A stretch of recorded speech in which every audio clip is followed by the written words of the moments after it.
Today we're going to talk about what we do with the cypresses after we dig them out. We get them back to the property.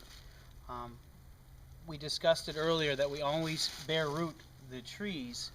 And the reason why is even though cypress trees will tolerate growing in a swamp, once you get it over to your nursery and you put it in really good organic mix to help it reestablish, it'll grow out from the muck and into the better mix. If we take all the muck off and bare root it when it's dormant, when it's sleeping, it'll grow into that good organic mix close to the trunk. So in a couple, 3, 4 years, when we want to put it into a bonsai pot, we'll have plenty of close feeder roots. This one right here was collected from the swamps earlier today. We did a video on a different one. That one's already been repotted. This one hasn't. I keep them in a plastic bag to keep the roots moist, and I leave some of the muck in and around the roots also to keep the roots moist. It's a death sentence to a cypress tree to have the root tips dry out, especially bone dry.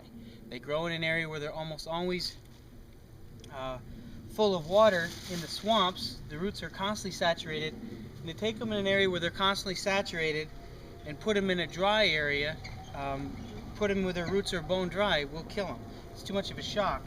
Matter of fact, when we first get these trees, we put them in an intermittent mist system for the next year, again to keep them very wet, keeps the cambium moist, so it backbuds from top to bottom.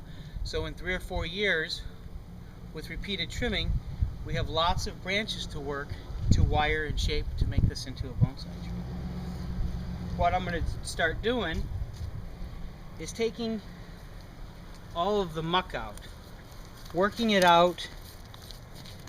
As you can see, there's a lot of good fine feeder roots in here that's going to help this tree recover.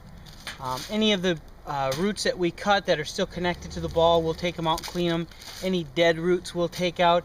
It's basically just taking up space in your pot. So we'll take that all out, and I'll be back in a second when this is a little bit cleaner.